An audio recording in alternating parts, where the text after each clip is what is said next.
Hi అండి, అందరికీ నమస్కారం. Welcome to my channel. ఈ వీడియోలో ప్రభుత్వ ఉద్యోగులకు మరియు పెన్షనర్లకు పెండింగ్ బిల్లుల చెల్లింపులపై సగటు ఉద్యోగి సీఎంకు లేఖ పూర్తి వివరాలు వీడియోలో తెలుసుకుందాం. వీడియోని ఎక్కడే కానీ స్కిప్ చేయకుండా ఎండ్ వరకు చూసేయండి. అప్పుడే ఇన్ఫర్మేషన్ పూర్తిగా అర్థమవుతుంది. వీడియో చూస్తున్న ప్రతి ఒక్కరు వీడియోకి లైక్ చేయండి ఫ్రెండ్స్. ఈ వీడియోని తోటి ఉద్యోగ పెన్షన్ మిత్రులతో అయితే షేర్ చేయండి. కొత్తగా మన ఛానల్ చూస్తున్నారు, ఇంకా ఎవరైనా సబ్స్క్రైబ్ చేసుకున్నట్లయితే వెంటనే మన ఛానల్ని సబ్స్క్రైబ్ చేసుకోండి. దీని ద్వారా నేను చేసే లేటెస్ట్ వీడియోస్ అన్ని మీ వరకు రీచ్ అవుతాయి. ఇక ఆలస్యం చేయకుండా వివరాల్లోకి అయితే వెళ్ళిపోదాము. ఫ్రెండ్స్, ఇక విషయానికి వచ్చినట్లయితే రాష్ట్రంలో ప్రభుత్వ ఉద్యోగ ఉపాధ్యాయ సంఘాల ఐక్య కార్యాచరణ సమితి తమ దీర్ఘకాలిక సమస్యలను సత్వర పరిష్కరించాలని, లేని పక్షంలో జూన్ తర్వాత ప్రత్యక్ష ఆందోళనకు దిగుతామని ప్రభుత్వాన్ని తీవ్రంగా హెచ్చరించింది. నిరాహార దీక్షలు, సమ్మె వంటి కార్యక్రమాలు చేపడతామని ప్రభుత్వానికి స్పష్టం చేసింది. ఇది రాష్ట్ర ప్రభుత్వానికి అత్యంత సున్నితమైన విషయంగా పరిణమించింది. ఉద్యోగులకు ప్రభుత్వం బకాయి పడిందా అనే ప్రశ్నకు అవును అనే సమాధానం.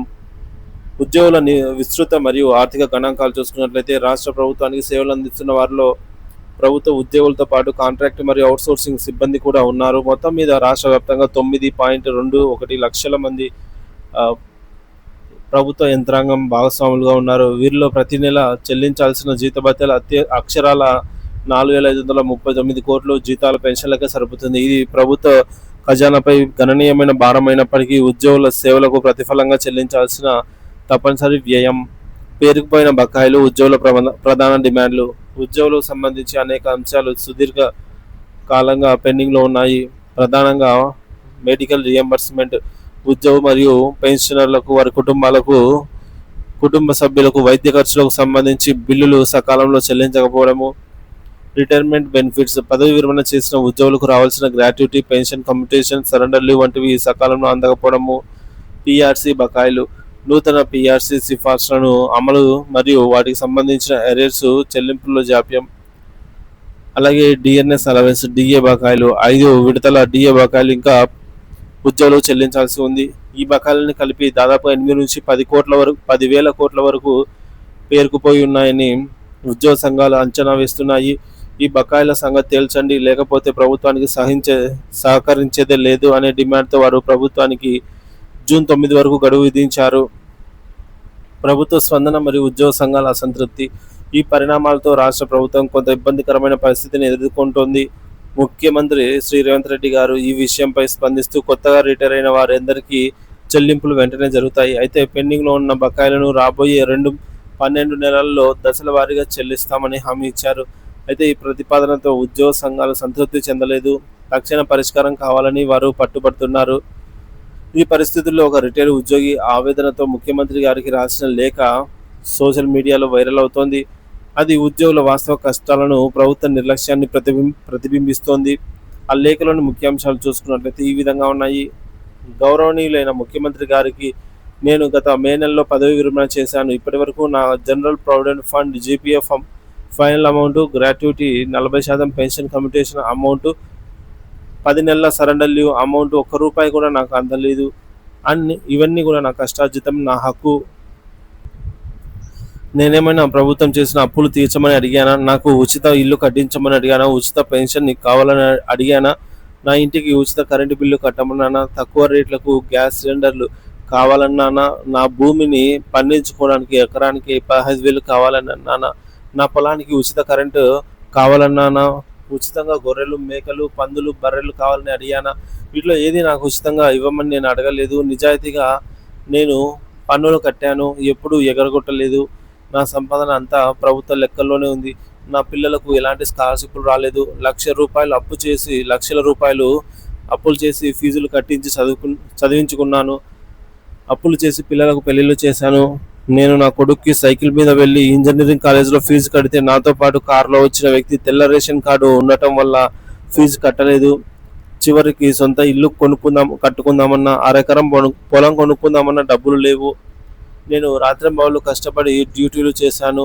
నా జీవితంలో సగం రాత్రులు ఆఫీస్లోనే, రాత్రి డ్యూటీలలోనే గడిచిపోయాయి. ఎంతో కష్టపడి ప్రభుత్వానికి, ప్రజలకు సేవ చేశాను. జీవితం అంతా కష్టపడి దాచుకున్నాను. నా జీపీఎఫ్ డబ్బులు నాకు ఇప్పించకపోతే ఎలా చెప్పండి?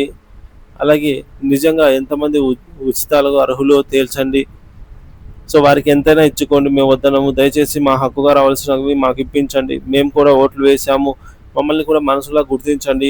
మమ్మల్ని పనికిరాని ప్రభుత్వ బానిసలుగా అయితే భావించకండి. మా మీద కూడా దయ చూపండి. రిటైర్ కాబోతున్న ఉద్యోగులారా మీకు కూడా ఆలోచించండి. ఈ లేఖలోని ప్రతి అక్షరం పదవి విరమణ వయసులో ప్రశాంతంగా జీవించాల్సిన ఒక ఉద్యోగి నిస్సహాయతను, ఆవేదనను తెలియజేస్తుంది. మేము అడుగుతున్నది మీ సొమ్ము కాదు, మా సొమ్ము. మేము కష్టపడి దాచుకున్న సొమ్మే మాకు ఇవ్వండి అని ప్రభుత్వాన్ని వేడుకుంటున్నారు. తక్షణ పరిష్కారం అవసరం. ఉద్యోగుల సమస్యలు కేవలం ఆర్థికమైనవి మాత్రమే కాకుండా నైతికపరమైనవి కూడా. ప్రభుత్వం తమ ఉద్యోగుల పట్ల బాధ్యతాయుతంగా వ్యవహరించాల్సిన అవసరం ఉంది. సో వారి న్యాయమైన డిమాండ్లను, ప్రభుత్వ బకాయిలను సత్వరం పరిష్కరించడం ద్వారా వారిలో విశ్వాసం నింపాలి. లేని పక్షంలో ఉద్యోగుల ఆందోళనలు తీవ్రతరమైతే ప్రజాసేవకు అంతరాయం కలగడమే కాకుండా ప్రభుత్వ ప్రతిష్టకు కూడా భంగం వాటిల్లుతుంది. చర్చల ద్వారా సామరస్యక పరిష్కారం చూసుకోవడం శ్రేయస్కరము. సో దీనిపై కొందరు పెన్షనర్లు, ఉద్యోగులు అయితే ఈ విధంగా స్పందించారండి. సో కొన్ని మెసేజ్లు అయితే పెట్టారు, అవేంటో చూద్దాము. ఉచితాలు మానేయాలి అని అయితే అంటున్నారు కొందరు. సో ఇవన్నీ కేవలం వారి యొక్క అభిప్రాయాలు మాత్రమే అండి. ఇదేమి ఫైనల్ ఏమీ కాదు. వారి అభిప్రాయాలు మాత్రమే. ఒక్కొక్కరికి ఒక్కొక్క అభిప్రాయం ఉంటుంది, ఎక్స్ప్రెస్ చేయొచ్చు. కాబట్టి కామెంట్స్ అయితే చదవడం జరుగుతుంది. మరొక పెన్షనర్, నాకు 63 ఇయర్స్, పిల్లల పెళ్లి చేయాలి, నాకు రిటైర్మెంట్ బెనిఫిట్స్ ఇప్పించి సహాయపడగలరు అని కోరుతున్నారు. సో మరొకరు, ఇక్కడ బాధపడేది చిన్న చిన్న ప్రభుత్వ ఉద్యోగులు, వీరే 80% ఉంటారు. వారి గురించి ఆలోచించాలి. వీరికి ఏ ప్రభుత్వ పథకాలు వర్తించవు. కోట్ల డబ్బులు ఉన్న ఎంతోమంది ఫ్రీగా ప్రభుత్వ పథకాలు పొందుతున్నారు. మరొక ఉద్యోగి, ఈ ఉద్యోగుల వల్లనే సార్ గెలిచిందంటే ఉద్యోగులు ఓట్లు వేసి గెలిపించారు సీఎంని.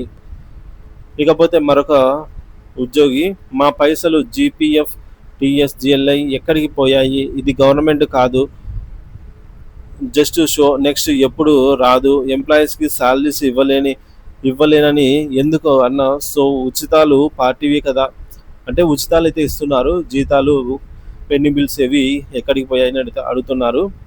ఇక మరొకరు, ఎలక్షన్ ముందు నేను బాధ్యత, నేను గ్యారంటీ అన్నారు, ఇప్పుడు ఏమైంది అని క్వశ్చన్ చేస్తున్నారు.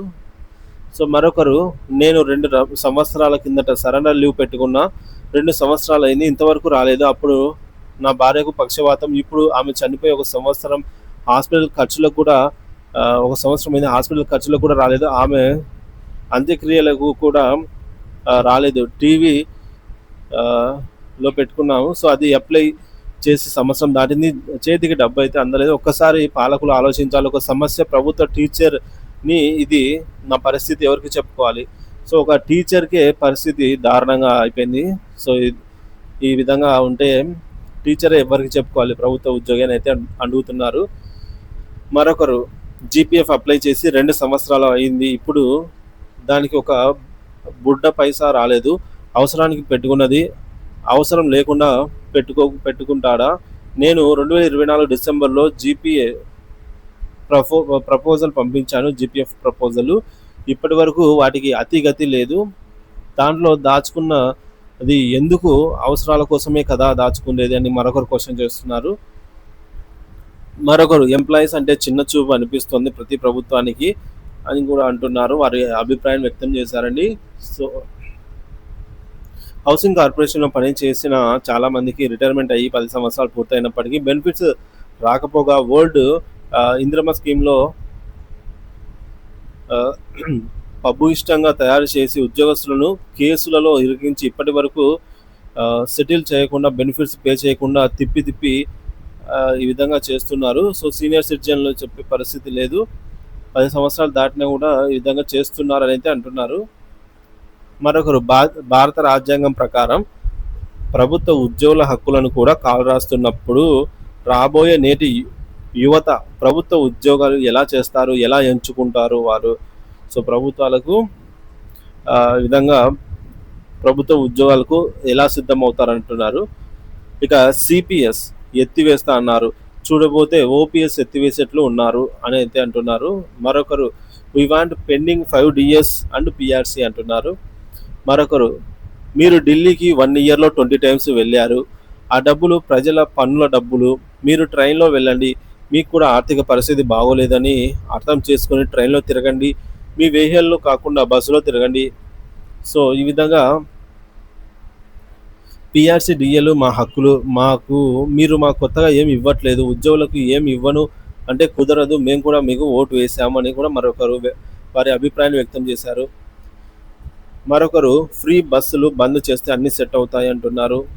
తర్వాత, తెలంగాణ సర్వత్రా కాలేజీ యాజమాన్యం, సంక్షేమ శాఖ, కాలేజీ కమిషనరేట్, పోలీసులు, ప్రభుత్వ న్యాయవాదులు, ప్రొఫెసర్లు, కాసిం ఐఏఎస్ గారు, జడ్జిలు అని చెప్పి మీడియాలో లెక్చర్లు దంచుతారు. కానీ నకిలీ ఉద్యోగు ఉద్యోగి బిరుదు రాజారత్నం కేసుల్లో సో ఈ విధంగా అయితే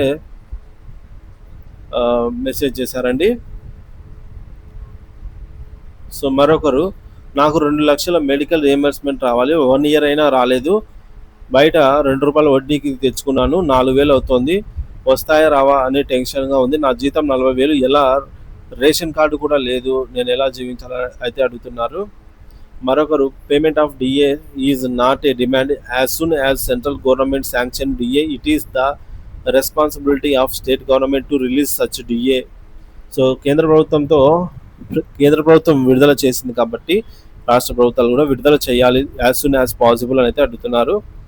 మరొకరు, ప్రతి నెల జిఐఎస్ అలాగే PF amount, PT, CPS, IT, GSLI కడుతున్న ఉద్యోగులకు రిటైర్మెంట్ బెనిఫిట్స్ వెంటనే ఎందుకు ఇవ్వరు, ఇన్వెస్ట్ చేసి డబ్బులు ఎందుకు ఇవ్వరు, సిపిఎస్ పెన్షన్ ఏ మాత్రం వస్తుంది, పదవి విరమణ తర్వాత ఎలా బ్రతికేది, రోగాలు వస్తే దవాఖానా ఖర్చులు ఎట్లా ఇచ్చేది అని కూడా మరొకరు అడుగుతున్నారు. మరొకరు, ఎమ్మెల్యేలు, మంత్రులు ఎంతమంది ఉన్నారు, వాళ్ళకు ఎంత ఖర్చు అవుతుంది, ఉద్యోగులు, టీచర్లు ఎంతమంది ఉన్నారు, వాళ్ళకి ఎంత ఖర్చు అవుతుంది, ఎమ్మెల్యేలు పైనుండి ఊడిపడ్డారా, వాళ్ళకి మీలాంటి వారే కదా అని చెప్పేసి ఈ విధంగా క్వశ్చన్ చేశారు. ఇక మరొకరు, రిటైర్మెంట్ బెనిఫిట్స్ ఇవ్వలేక రిటైర్మెంట్ ఏజ్ని అయితే పెంచేశారంటున్నారు. మరొకరు, ఫ్రీ బస్ ఎవరు అడిగారు,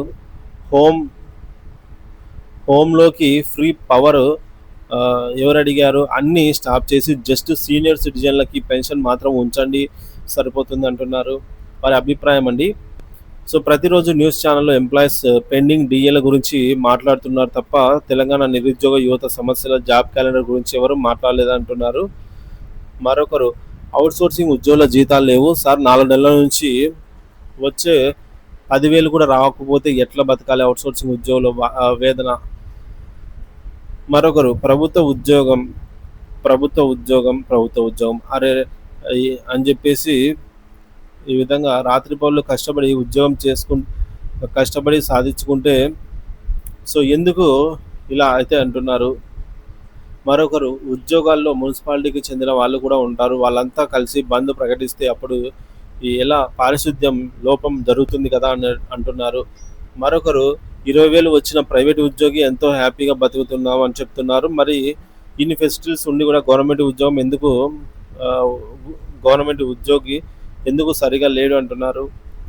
మరొకరు, మీ ఉద్యోగులు ఎవరైనా సీఎం అయితే అందరికీ కోరికలు తీర్చగలరా, ముందు టీచర్స్ ఏమి కోరినా ఎన్ని ఇవ్వాలి, అయినా ఉద్యోగులు అంతటితో సంతృప్తి చెందుతారని కూడా మరికొందరు అయితే క్వశ్చన్ చేస్తున్నారు.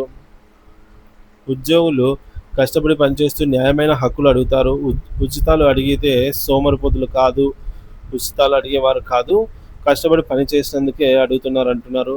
సో ఈ విధంగా ఒక్కొక్కరు వారి ఈ యొక్క అభిప్రాయాన్ని అయితే వెల్లడించడం జరిగింది ఫ్రెండ్స్. దీనిపై మీ అభిప్రాయాన్ని కామెంట్ ద్వారా తెలియజేయండి. Thank you for watching this video.